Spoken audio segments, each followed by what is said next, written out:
high atop the pastoral center of the Diocese of Camden, you're listening to Talking Catholic. Hello, and welcome to another edition of Talking Catholic. I am Jen Mauro, and with me today for my third ever podcast is Mike Walsh.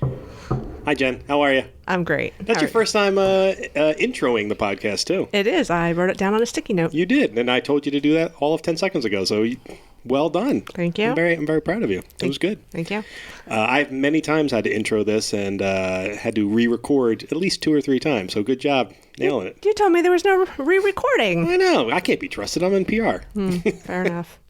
This is nice. We're actually recording basically when you're almost about to hear this. We're recording on Friday the 8th.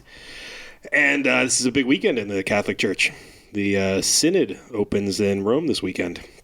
Very excited about that. Have you been following all of the news as our Catholic Star Herald managing editor? Yes, I have.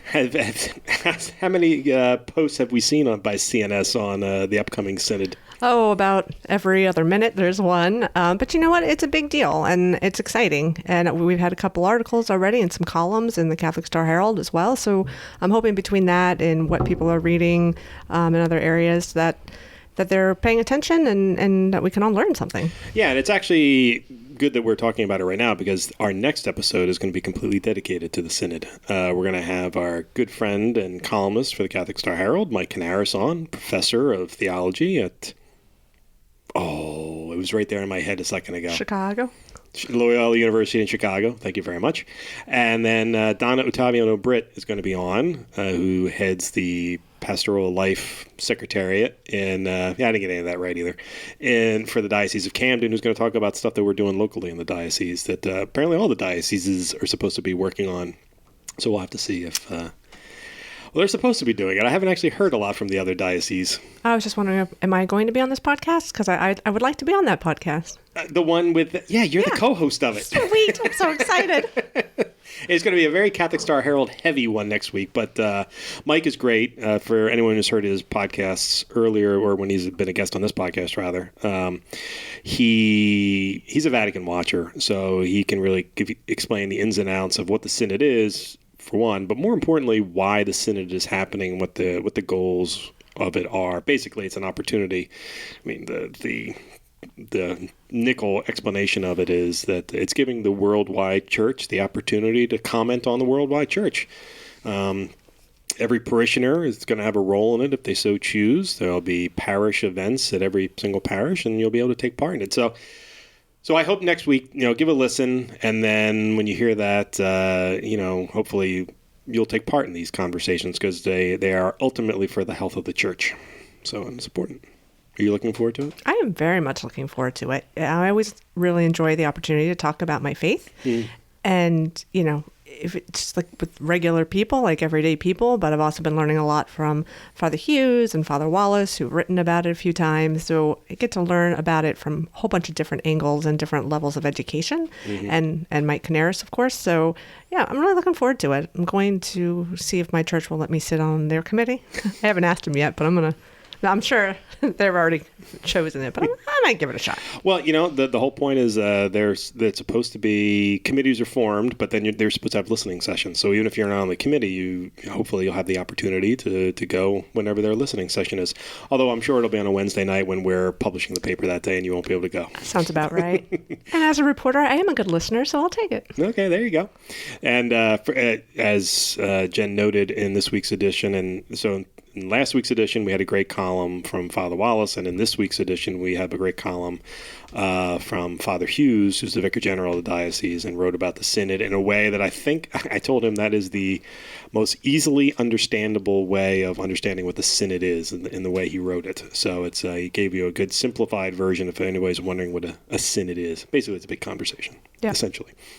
But anyway, it's also been, this is really the heart of our busy season, Jen, annoyingly so for the guy who's in the middle of it. Wonderful on the one hand, because I love seeing the vibrance of the church coming back with activities and things like that. Mm-hmm. But as the PR guy, man, they're making me go to stuff. So we actually have somebody with us who has had the displeasure of working with me on the last event that happened in the diocese last week and the one that's coming up this week. Jose Rodrigues, who has a brand new title. Jose, what is your brand new title? Hey, Mike. Hi, Jen. Hi, Jose. I guess... You kind of lit up when you said hi to Jen. You didn't really light up when you said hi to me. I see you a lot more than I see Jen. That is true. It's true. It's a true story. So I guess now they call me the director of family and youth ministries for our diocese. That's right. You used to just be the director of youth ministries, but they've thrown family into that now. Yeah. So what's the family angle?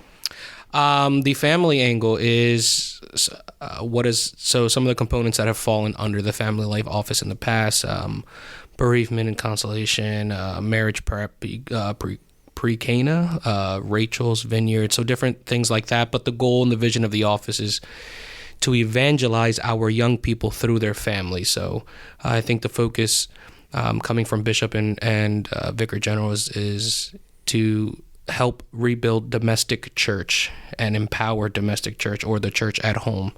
And through that, we'll be able to evangelize to young people, but still keeping our NCYC, our youth congress, things like that are exclusively for young people. Again? NCYC is the National Catholic Youth Conference. Mm-hmm.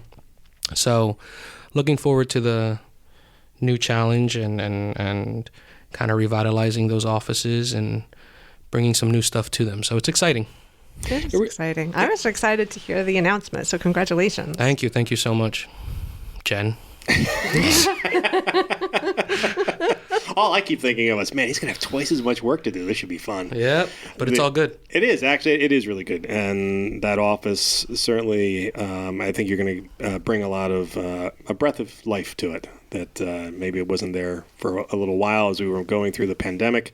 And things were sort of shutting down. I'm very happy that they gave it to someone who, unfortunately, is so, invigorating and, someone who really sees the goodness in everyone and genuinely wants to be a servant to the parishes and the people. That's what people in our pastoral group need to be. Those directors. And the pastoral outreach secretariat. Yeah. The outreach part. I think that's what you tried to mention earlier. No, it was more, not the pastoral care department. This is not a department store. Well, the thing is I always think of you guys as you're the people who care, and I'm the people who get stuff done. So we need the people who care, though. Right. So that's why we're the perfect marriage. Like, you care, I get stuff done, and between the two of us, we're going to make lots of great things happen, right, Jose? You may be the only person who has that thought process. All right, you might be onto something. Yeah, but we had a great first start, though, last week. We did that Friday night. Bishop's appreciation dinner time, kind of a mini convocation for an evening with Bishop Sullivan with the catechist of the diocese. And teachers and school teachers. They count as catechists. Yes. So that was the point. The point of the evening was to not remind, but support our catechists and our teachers and what they do and how they influence the lives of young people. And just to really say thank you for the work that they did and that they continue to do, especially through these last 20 some odd months with the pandemic, it not being difficult or it being difficult and not being able to be with their young people as regularly as they would. Still evangelizing through Zoom or chats and etc. So they really were heroes during this whole process. And Bishop wanted to make sure that he appoint to thank them, and we did that. We managed to put it together, and I thought it was a great evening. You know what I really liked about it was hearing Bishop Sullivan's homily, and in it he said, "You join me in ministry." Yeah. I thought that was a really powerful message, because I think that sometimes we forget that as catechists, as teachers, as brothers and sisters, parents. The idea that we can be ministers too. It's a little, I don't want to say pressure, but sometimes we need that reminder that, hey, we're good people and we have something to share. Absolutely. Yeah. And I think that touched a lot of people that were there that evening. I got the same impression. Yeah. Sometimes you have these events, you get, mixed feedback. Some people liked it, some people didn't. I've gotten nothing but positive feedback. For one thing, I think they were really happy that Bishop Sullivan held it. It was held at Paul VI High School. We started with hors d'oeuvres and a little bit of wine, so you can't got everyone in the right spirit right from the beginning. Right.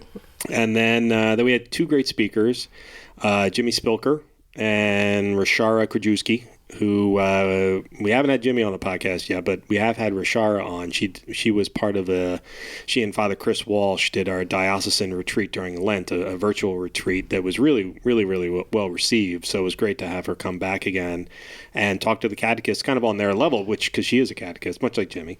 And I think the people really liked, being able to kind of talk, because we've been siloed for so long. We've all been separated from each other. It was just great to see the people who had been working in the vineyards together finally get an opportunity to come together in a very safe way. We took care of all the precautions were made, but just to be together and talk to each other and cross-pollinate a little bit. Folks from different parishes who may have never met each other, hadn't seen each other in years. It was just a great event. It made me very happy, and I got home at 10:30 at night on a Friday night, and I was still tickled. It was great. It was really wonderful. I think it speaks volumes to the simplicity of just coming together, breaking bread, praying together, and just having a conversation. It was a very, for those of us that were organizing it, it was a very simple event, but we wanted to make sure we did simple very well. So we tried to go above and beyond, but at the same time, keeping that simple, homey, this isn't a meeting. This isn't a professional development. It's just, we just want to spend some time with you, hear you, pray with you. And that came across. And at the end of the night, Donna and I were standing over by the exit, and people were leaving, and we were just thanking everybody for coming, and everybody was just so happy. The smiles, the laughs, just the genuine joy of being revitalized and appreciated for what it is that you do, and being reaffirmed in that role that you're not just catechist. That's not a thing. You're not. You are a catechist. You are in the front lines of evangelization to our families and our young people, and that's so important. So it was great. I enjoyed myself, and I enjoyed watching everyone else have a good time. Me too. And I usually we went to an event today, Jen and I, that I walked into with dread. Because it was going to be one of those things where this is a thing. I got to go to this thing, but because it wasn't put together with the exact same feeling that you had, that we needed greatness, that it wasn't about us, it was about them, it was about the people, and providing something to them, and quite literally making sure that they felt thanked. That was, genuinely. So I've come to events. I take care of events all over the place, and I've been doing it for most of my career.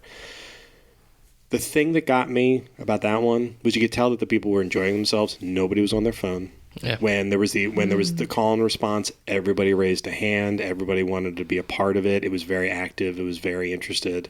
It was a good sign. And more importantly, there was really good food. But just as importantly, there was really good food. But to your point of how you started that, I think sometimes people overthink their events. They don't have to be. They should look competent.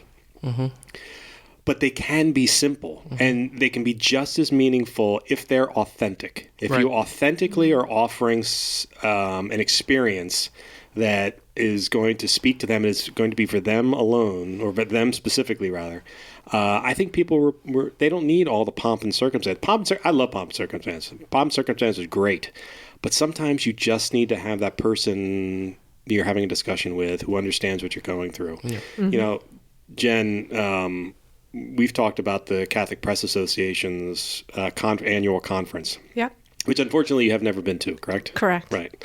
Well, for me, it's always been very meaningful, and one of my predecessors in the Metuchen Diocese, not one of my colleagues in the Metuchen Diocese, if we found it to be cathartic, because you finally had these communications professionals and journalists who don't get a lot of time to just be amongst themselves, because Jen, as you well know, we are usually strangers amongst the others because we're not in whatever we're covering. That's not us. We're covering it on behalf of our readers. Right. But we can't really be interactive with it.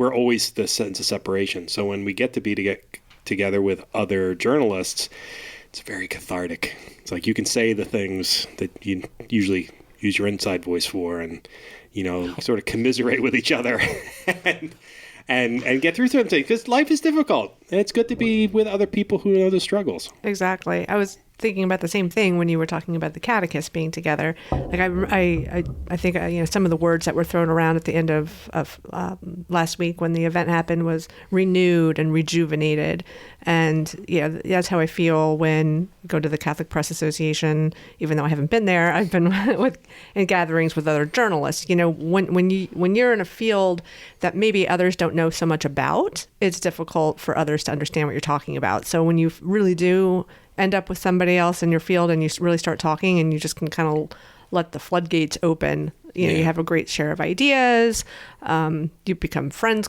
quick, and just it's it fills your soul, it fills your spirit. It really does. And I was thinking about that with the catechists and the teachers, that I'm sure they must have been happy to see each other in person, and maybe they did talk shop a little bit, and exchange what had worked. Mm-hmm. I mean, the last years looked really different for them. They had to be very, very creative in reaching out to their students or their religious education kids. So it must have been great just to see old friends again and catch up. And I think for pastoral outreach, for the secretariat, right? So for the directors that are part of that secretariat, it was also nice to see other people, right? So, because we work with the same group of people. So, prior to being named director of family, but it was like my youth and young adult and campus ministry people. Those are my people. Those are my go-to. Those are who I work for. So it was nice to be able to see catechists and teachers. Like, we know they're part of the Church of Camden, but we really don't get to work with them. Like Andres works with Hispanic ministry, so he was pleased to be able to be somewhere where there's other people. Mm-hmm. And it showed like church coming together, right? It showed the pastoral outreach office, like we all put some of ourselves, our talents and our gifts into this project. So it wasn't just one or two people. It was really the group of us, and it was nice because we got to participate in it and be a part of it, as opposed to just, schools and religious did this and hear about it or read about it and not be there. It was nice because, and that's the goal moving forward with the secretariats and how we work so it to be more together and share the ministries and share the work. And so that was... from an office standpoint, like, it was a really good first step. And I think for the church, it was a great first step. So, like, just really good stuff. I think we're all really happy with it. Yeah. Do you see that changing in your new role as well? Like, you were doing youth and young adults, and now families are part of that. So it's like your ministry is growing. So definitely. You have a whole new generations too to interact with. How do you feel like those two are going to come together? Well, I think it's exciting because, like I mentioned before, now I'll be able to work with families and their youth. Mm-hmm. So, but then also some of our young adults who are now entering into marriage prep, or just those different. It's like the continuation of life, right? So like you're with them and you're ministering to them as their youth, and they're in their young adult programs, and it's like, all right, guys, see you, bye. But now it's like, ooh, I feel like I'm almost starting to feel like Mr. Feeney from Boy Meets World, where he started with them, and then now he's like, he was in elementary school, and then he was a principal, and then they went to college, and there he was again. So it's like, I almost feel like privileged that I get to walk now like this full journey with with church and young families, and marriage prep being something that I'm living right now, like I'm going through it. So it's like, Jose, I got a question about marriage prep. That's great because I do too. So let's walk together and figure this out, Mm-hmm. So it's exciting. It is scary. I'm going to be honest. It's something completely new.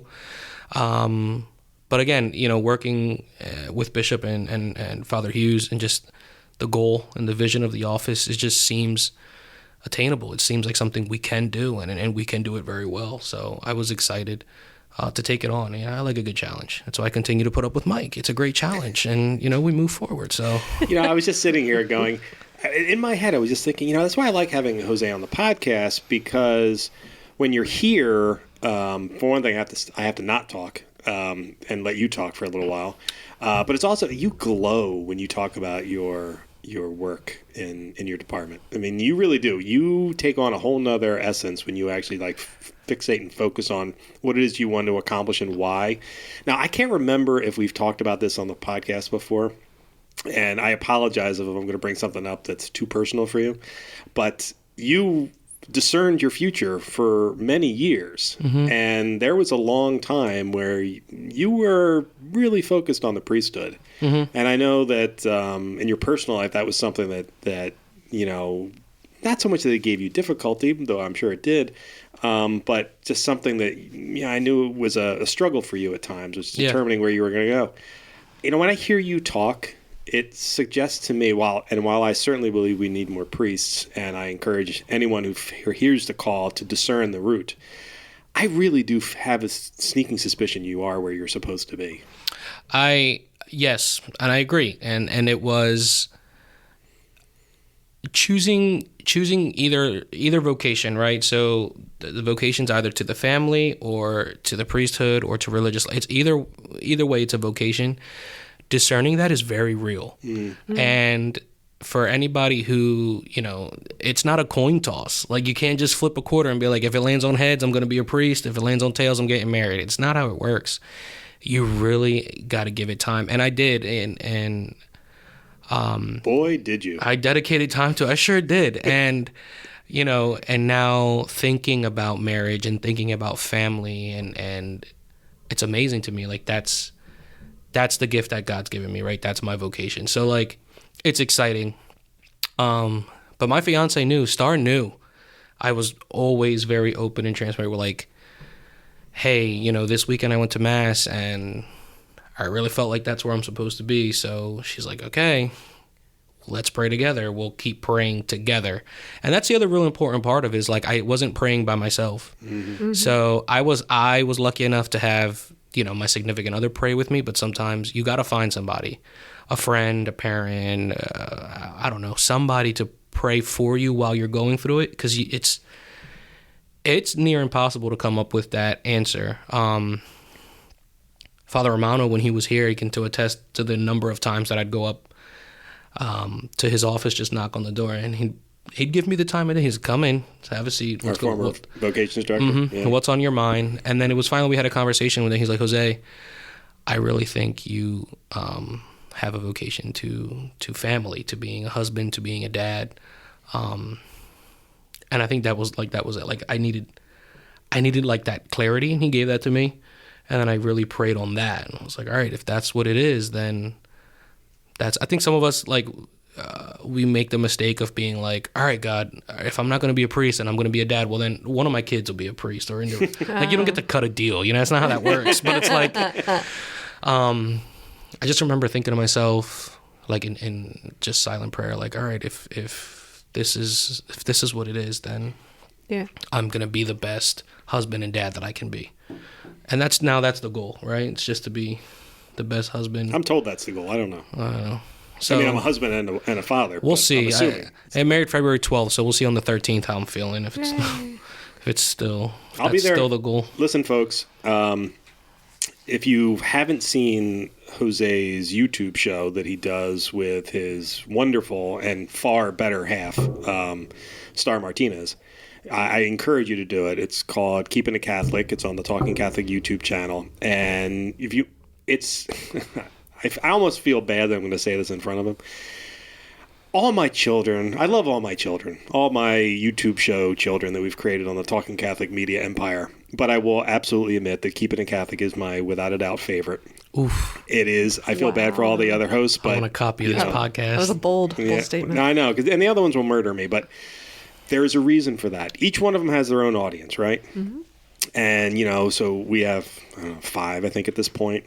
We have Youth Ministry Insights, which is dedicated specifically to youth ministers, right. Really, and helping them to understand the trials and tribulations. That one's hosted by Carrie Janice, also one of our hosts on this podcast.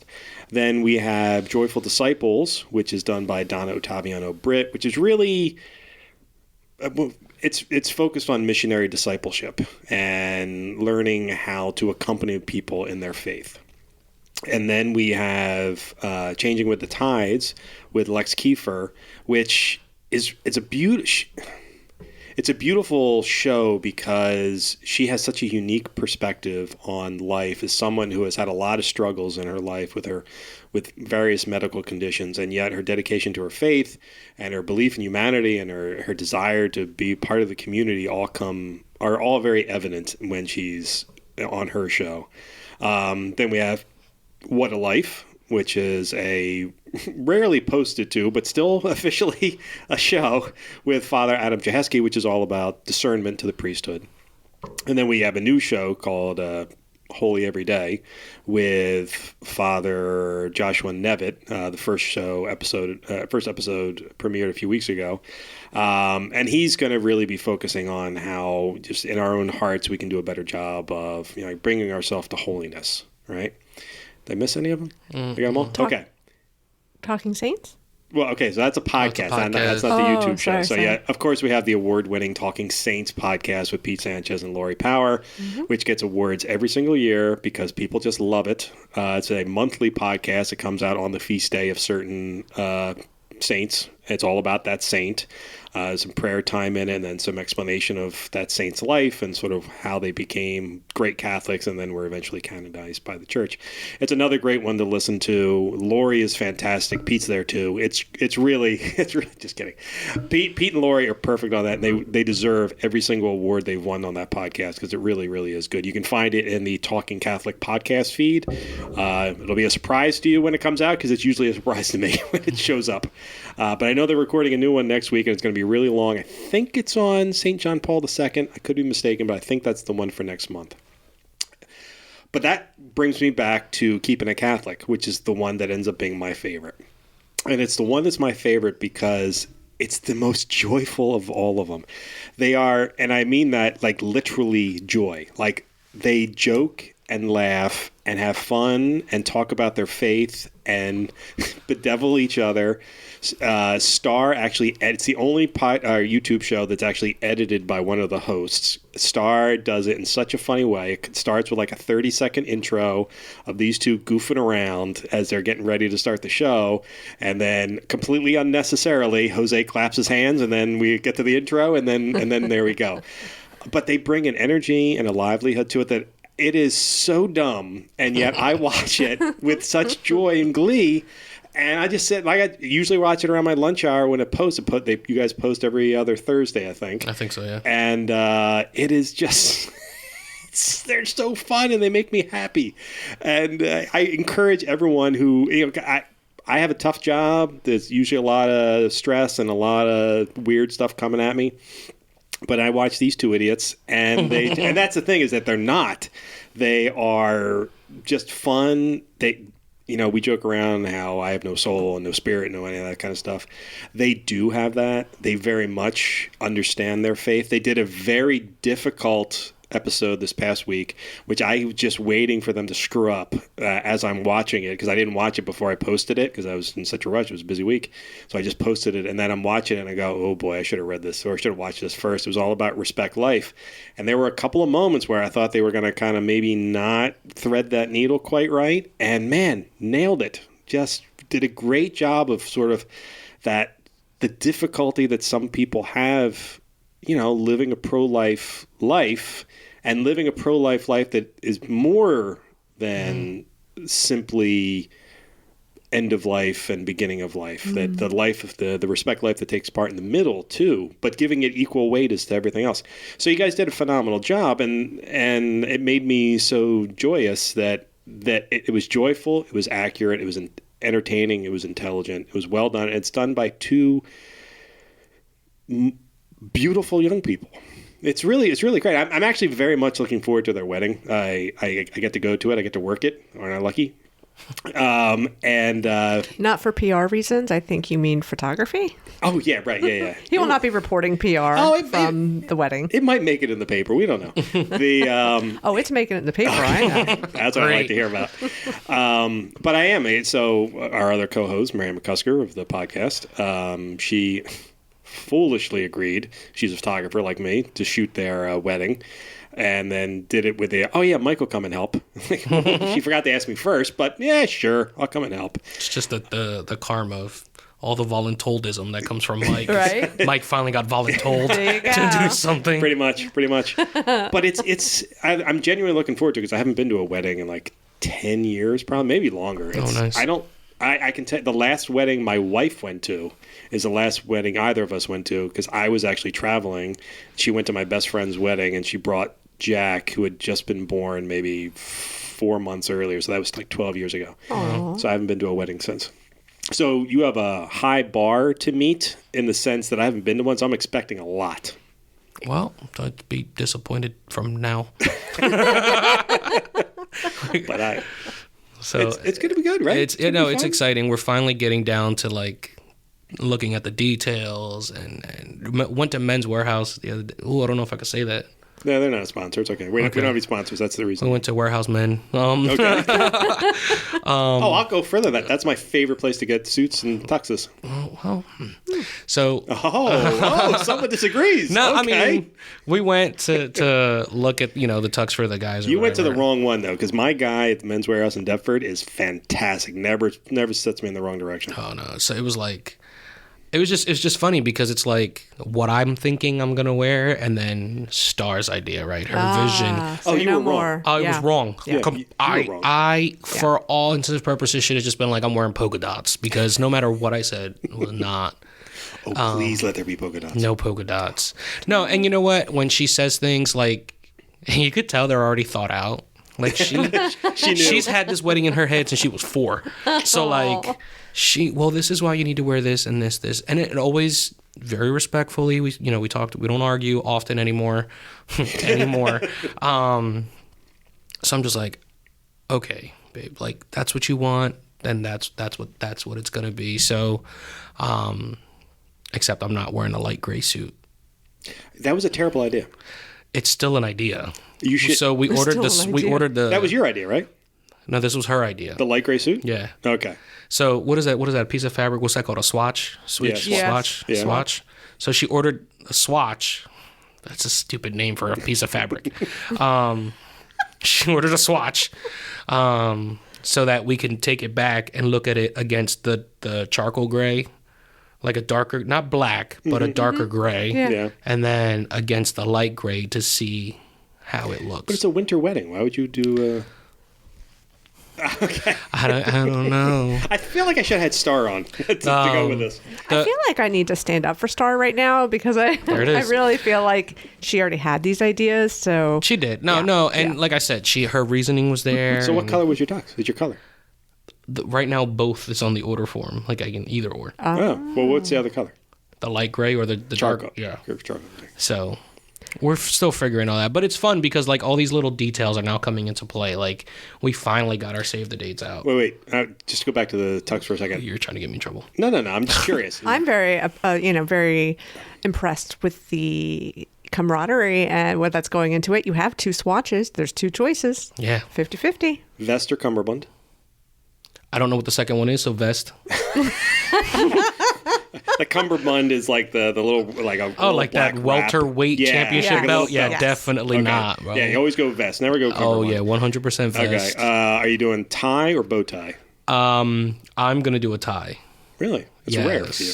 I know. I'm wearing a bow tie right now. I've seen you in a non-bow tie. Really? Yeah, you're like the bow tie guy. No, yeah. I think I'm gonna go regular tie, and my groomsmen may wear a bow tie. I think we'll switch it up. And what will the bridesmaids' color be?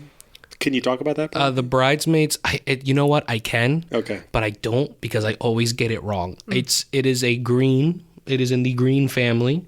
It's a big family. It is, and no matter what, every time layman, what would you hunter green? Or? Yeah, you see, I say that, and she goes, "That's not the green." So it is. a winter hunter foresty pine, cedar, sage. That's a good color green. Sage is good. So it's like a little. I feel like it's a little darker than a sage. Oh, okay. Just to be clear, those are 18 different versions of green you just spit out. Okay. It's in the forest somewhere. I also want to point out that Star, you are more than welcome to come on the podcast anytime to rebut anything related to the wedding. Too bad it's during working hours. For her, I'll record late. I'd also like to go on the record. I think, Mike, you must be very good with the colors, because when Jose sat down for this podcast, what did he say, like pixie dust blue or something like that? Yeah, we said, oh, it's a nice blue shirt, and Mike immediately said, no, periwinkle. There it is, periwinkle. And I'm wrong. I think it's more of a teal. That's not teal. It's like a bluish green. At least in this light. You got to remember it gets these big bird yellow. I spent a lot of time coloring in adult coloring books, and I'm pretty sure that is not teal. Once again, a new thing I've learned about Jen that I didn't expect to learn 3 months ago. I got into coloring during pandemic. That's what I'm saying. That's when I almost finished an entire coloring book during pandemic. You go to one of these big stores. Oh, I know what they are. I just make fun of the people that do it. Oh, no, because it got to the point where there was nothing to do. Yeah. I had nothing to do, and I was losing my mind. Oh, I had stuff to do. I just needed to not do it. No. Like, besides work, like, I would work and then have nothing. I'd sit in silence. I was losing it. Did you keep the coloring books? Yes. We should bring them in and hang them in the office and be proud. I probably did like 3 pages just because of how detailed they were and like how many different colors it took. Wow, that's impressive. Yeah, and then that was it. It was like a whole book, and I did like 3 pages. I don't want to hear it. Star did it too. You know what? Nobody wants to hear me judge you. They're judging you themselves. It's okay. Hey, listen. They're nodding in agreement. Yeah, I think that's what you hear. Like, we don't have kids. Like, we don't like. I believe this is called Arrested Development, but it's all right. Hey, listen, what did I do? I baked for the entirety of the pandemic and didn't put on a pound. I was very proud of that. Well, because you kept dishing it out to everyone else. Yeah, I did. Yes, I did. I'm so disappointed. I think that was the happiest that I've ever seen you. I'm only happy when I'm baking. And it was only that one time. Like, I went over to the house. Hey. You came into my world. We're looking for a book. You know what I saw? I didn't see me having to drive all the way, like, up 55 to drop. I saw an opportunity for me to get out of my house, see people. Gotcha. Bishop was doing the night before Christmas reading. Mm-hmm. I have the book. Hey, you guys are looking for this book? I have it on my way.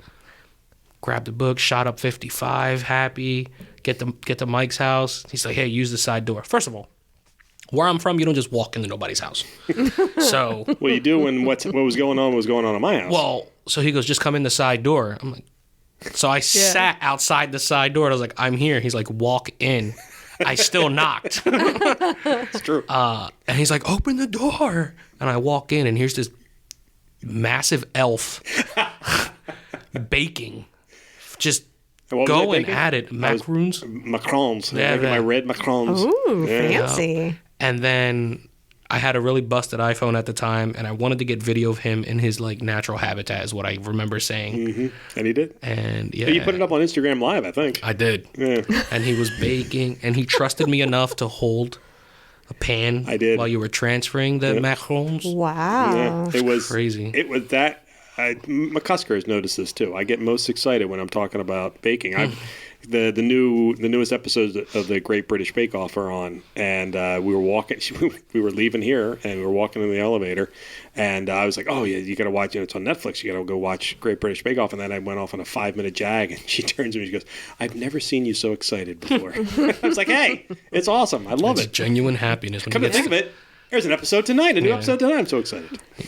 Anytime Mike gets an opportunity to throw powdered sugar on something, he's happy. I'm a happy man. Flour, yeast, that's all it takes. Little eggs. I've never made noodles, though. I've never made noodles. I'm not sure I ever have. It's so easy to buy them. I don't know that. Is pasta, Pasta's flour and eggs. It's not like Spätzle. It's not baking. Oh, I do like a good German food, so that is true. Yeah. I have an entire list of foods in my iPhone that I. That's really true. I've actually seen part of that list. Yeah, I've only been adding more to it, so there's a lot I have a lot to bake. So you see how your thing is cooking, so we color. Yeah. Thank you, Jose. Thank you. Sure. I went on that tangent about him just so that I could come around and say we're normal because we color and you bake. And you know what? stuff. It's all about what brings you back to happiness and joy. And I also did a lot of, I don't want to say meditating, but praying, meditating, talking to God during Meditating is a fully Catholic thing. I for some reason, there seems to be, not you, but there seems to be some trepidation when people bring up meditating in a Catholic conversation. There is absolutely Catholic meditation out there. And it's perfectly legit. It's not like Oh, I some use weirdo Taizé. stuff. Has anybody heard of that before? No. Taizé, it's these monks, and it's all about ambiance. It's dark, but there's a lot of candles, and the monks chanting. Do you want to? Is there a wine in the bath too? No. Okay, just checking. That's advanced Taizé right there. You know, the thing about coloring, like in all seriousness, though, a little bit. I know, right? Seriousness and coloring just went into the same sentence just then. Every preschooler's agreeing with you right Yes, now. they're like, finally, we're vindicated. Is that personally, my mind's always racing, so it's really hard for me to like sit down and just pray because so when I was coloring, the next thing I know, I'm having a conversation with God. Yeah. And it just happened. So I guess that's one reason why I enjoyed the coloring during COVID. In some ways, I wish I could go back to it. Yeah. You can color anytime you want. I'll put a coloring book in your office downstairs. I don't have time for that. Promise that. I was going to say, do it on your lunch hour, but It's not. Yeah. It's What not lunch the same. hour? oh, good Lunch. point. Lunch hour. Oh, don't start. You shouldn't No bring one up invited lunch you over. at all. All right. The Jealousy is real. Jose is. I was up. Were you there? Yeah, you were there. I made my Algonquin roundtable joke. So there are 3 separate buildings for the Camden Diocese for diocesan people. One is the Chancery building where the bishop and I don't know who's over there. Accounting's over there, and Jose's pastoral department. Pastoral department is over there. And then you have the pastoral center, which has no pastoral stuff in it. Well, very little pastoral stuff, and it's the public relations department, and development, and vitality, and the tribunal, and places like that. Schools, and then across town you have Catholic Charities and the IT department. So anyway, I happen to work in the pastoral building. I do not work in the Chancery building. The Chancery building has its own sort of kitchen, dining room area, big dining area, like cafeteria style thing.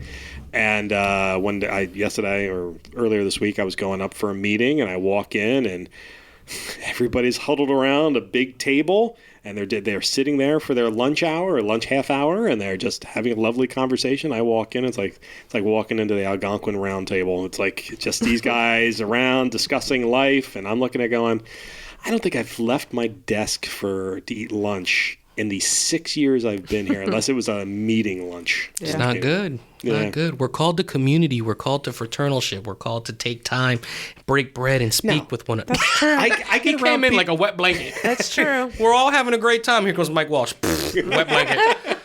Called us some kind of Canadian duck and a guaquin or whatever that is. And it was like, all right, everybody get up and go back to work. The Algonquin Round Table. There it is. Exists at the Algonquin Hotel in New York City, and it was the home in the early 1900s. A bunch of these very famous writers in New York, with a very cutting style to themselves, would come to the round table, and there is actually a round table in the Algonquin Hotel, which I have visited and touched and felt better after having done so, where you'd have these great writers of that age would all just sit around and talk about the times, much like we are quite literally doing right now around a round table in my vault by my area. But I just don't do it during lunch because, first of all, I don't like to mix food and talking. That just sounds like a mess. And 2, anytime I hang around, every time I hang around with people in that building, somebody tells me to do something. Well, that's a bit of it. I just want to say thanks to those listeners who are still listening after having to hear about the Algonquin round table. One of these, it's an Indian tribe. There it is. And from basically upstate New York, but they're all over the place. And we just lost the rest of our listeners. I can go chapter and verse into all this stuff, but this is what you need to know. They have the best cheesecake in New York City. You said that. Bishop Sullivan said it too. He was from New York City. They have excellent cheesecake there.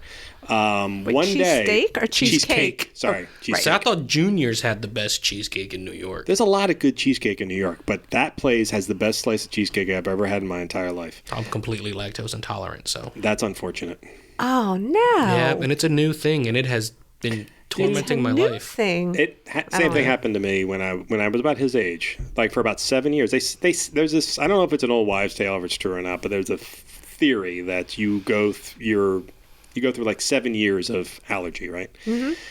It did. It happened to me. For the longest time, for 7 years, roughly 7 years, dairy really screwed me up. And then one day it just stopped, and it was like I could eat all the ice cream I wanted again. It was great. That's so bad. Yeah. Maybe you're just at the beginning I hope of so. that. Yeah. I hope so. I mean, growing up, I'd go through a gallon of milk 2 days.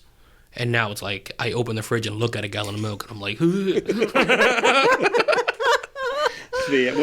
listen. One of these days, all of us are going to take a road trip to New York City, and don't promise it if you're not going to keep it. I love New York City, so it's an easy promise for me, and I try to go up there as often as I can. There we go. We will find a reason to go up there, and we will stop by the Algonquin Don't we have Hotel. to do a story at St. Pat's? I'm pretty sure. The cathedral? Yeah. Sure, let's make that happen.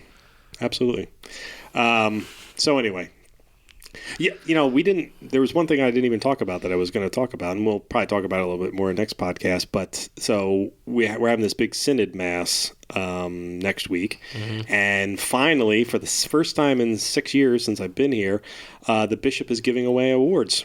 And we're very excited about this. Matter of fact, Jose was playing with one of the awards earlier. I wasn't playing with it. I was admiring. He was playing. They really are beautiful. They turned out very good. Mm-hmm. They are these beautiful medallions on a ribbon, so you can wear it. And we're giving them out to 100 people. He's showing the microphone. I'm showing them the microphone. But yeah, so it's for 15 years and above, 25 years and above, 40 years and above, and then Bishop will have 25 they can give out to people for meritorious service. Yep. They're all different colored ribbons to signify which version it is. But we're very excited about it. We're going to, at the opening Synod Mass on the 17th, at the end of Mass, we're going to give it out to, I don't know, we don't have the final number yet, but somewhere between 70 and 100 recipients of medals. So it'll be really nice. They're really nice. They have on the front of the medal, it says Year St. Joseph, Diocese of Camden. Has a beautiful picture of St. Joe with child Jesus. Mm-hmm. Not baby Jesus, but not full-grown Jesus either. Child Jesus. Child right. Jesus. And then on the back, it has our diocesan crest. It says Bishop's medal and has Bishop Sullivan's name. It says Most Reverend Dennis J. Sullivan. Yeah. They're beautiful. They're really nice. They really did turn out nice. Yeah, we had a great vendor to put those together. And I've been saying for years now, I've been wanting to give away awards because there's been a lot of great work that's been done in the last 6 years. We had the convocation several years ago, which was an incredible amount of work, and people I felt needed to be recognized for that. And then when the pandemic hit, the work that was going on in the parishes and the schools and the ministries and the people keeping the faith alive and vibrant and available during that time period, so I've been. Table got in my way. That's okay. So I'm just very excited that even though none of us do this for any recognition, that no one who has a vocation to work with the church does it because they're looking for any recognition. I think it's great that the diocese is doing that. The Vatican does it every year, or not every year, but often with papal awards. And it's great to see the bishop is going to do it with his bishop's awards. So I'm very excited about that. So they're going to be given away at the opening of the Synod Mass at the end of the Mass. So it's going to be fun. I'm glad you said that because we do. I think people who work in ministry do it out of love because it fills us. Honestly, there's a million other things you could be doing. It's never going to fill you the way ministry work does. So you don't expect a thank you. You don't expect any type of accolades without, when you get a thank you without expecting it, it's almost more like you appreciate it even more because I'm just doing the work. And that's what I get from a lot of people is I'll even something simple like over an email. You say thank you over email. It's, Jose, you don't have to thank me. It's just, it's what I do. I go, yeah, but it's you. You could be doing anything, and you're choosing to do this. So. Well, I'm really excited because I'm about to send the email to all I think we have 66 recipients chosen. We want to give them a little bit of time. I haven't gotten Bishop's list yet, but I have the one that was submitted from pastors and the various departments of the diocese. So I'm going to send that email out before I leave today. I'm very excited. Oh, nice! That is so exciting. Yeah, so as we're talking about it, currently nobody knows who's going to get it except for me. I know everybody. You have all the power. I have all the power. Don't ever forget it. Don't ever, both of you, ever forget that. Why did I say that? This was going so it really was. well. Okay, that's it. It's over. Well, now we got to get out of the room because his head. We don't It's fit a small in here. room and a big ego. I'm very much looking forward to it for all the same reasons you are. Yeah, that's a good question. You're a jaded journalist, Jen. That was a lot of alliteration. It really right there. was. Wow. Congratulations. My apologies. And it's a Friday. Only on a Friday would that pop out of my mouth. Okay, you guys are doing like reporter things, and I felt left out. Well, it's based on something you said. Mm-hmm. You were talking about how your job, you don't need accolades because your job is what fills you. Right. To a certain degree, probably. The rest of it is cheesecake. There you go. Jen, as a hardened reporter, like, do you find that your job fills your spiritual whatever would be held in your body? Yeah, for the first time ever, actually. Really? Wow. Yeah. After working, 15 years in secular press and other assorted things. Yeah, working for the Catholic press fills my spirit. I finally feel like I'm home. Yes, so definitely. Great. And, going about the medals, I kind of agree with it. What both of you guys were saying is that, nobody, I don't think anybody does it for recognition, but if to be recognized for faith, especially, I don't know about you guys, but that always is something that moves me. Like, this week, they're announcing all the Pulitzers and all the Nobels and all that. Not the Pulitzers, the Nobels. It always makes me think, like, I was never one of those people who was like, I want to win a Pulitzer. And I'm still not. But, you always like to be recognized. I still would rather be recognized for doing something nice for somebody than win the Pulitzer. And so that's what I feel like these awards are about. It's living your faith, and somebody else recognized that. And I don't know why, it really touches me. So I'm really excited to see who gets the awards. It's so nice to hear of some just pastoral something. I want a podcast award. I want a podcast award. There it goes. You don't get that a lot of, out of Star Herald Communications. I mean, there's a lot of pastoral people, but there's one specifically who just really isn't. So anytime you get to hear it, it's nice. I would like to go on the record again. I keep using the words "go on the record" for some reason. You're a journalist. It's fair enough. If there was an award that would be given out for knowing all of the New Kids on the Block lyrics, I would get that. And I want you guys to know that. Since we're done about coloring books, I might as well just throw another one in there too. You know what? Yeah.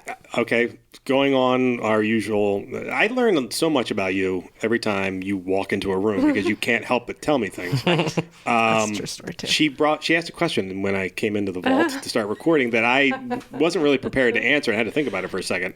So I will ask her to ask it of you. Now, you may not be the right age for this, but it's possible. So would you please ask him the question you asked me? Yes. This morning I was on the way to work. I had to be up extra early and I had really important things on my mind. And I thought, what is your favorite Duran Duran song?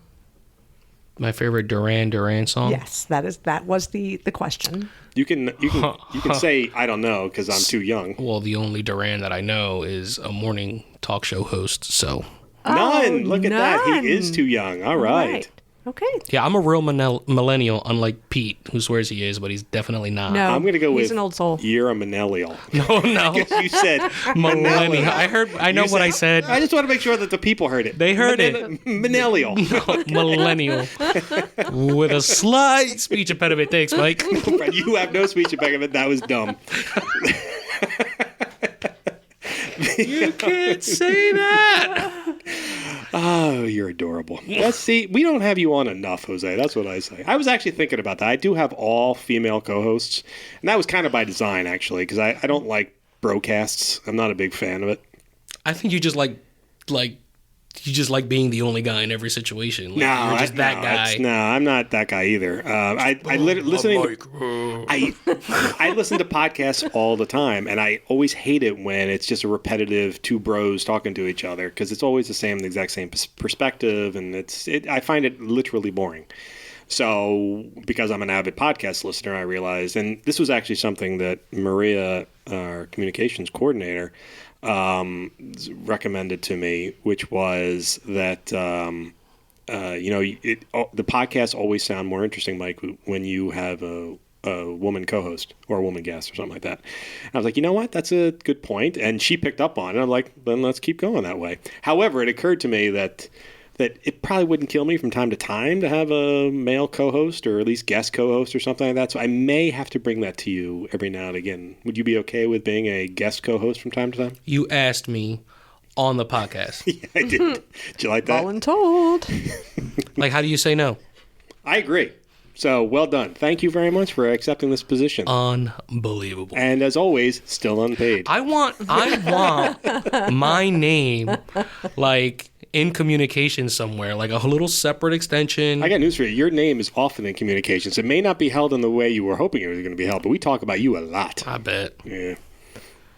Jen likes you, though. I do. She got all excited when I told you were Well, coming over. you know, you're one of the few people that when I text about something, you text me back. Right away. Right Or, away. like, as soon as possible. Like, journalists love people Not Mike. who Mike will text them me back and I'll right just... away. Yeah. So I appreciate that. Yo, you're so blessed that you're not, like, on that YouTube host text strand thing that we have. I say nothing but compliments most of the time. Or not. All right, everybody. Thank you so much for joining us for this week. It has been a pleasure to have Jen with us and Jose with us. And thank you again for listening. And we'll be back again next week. Talk to you later.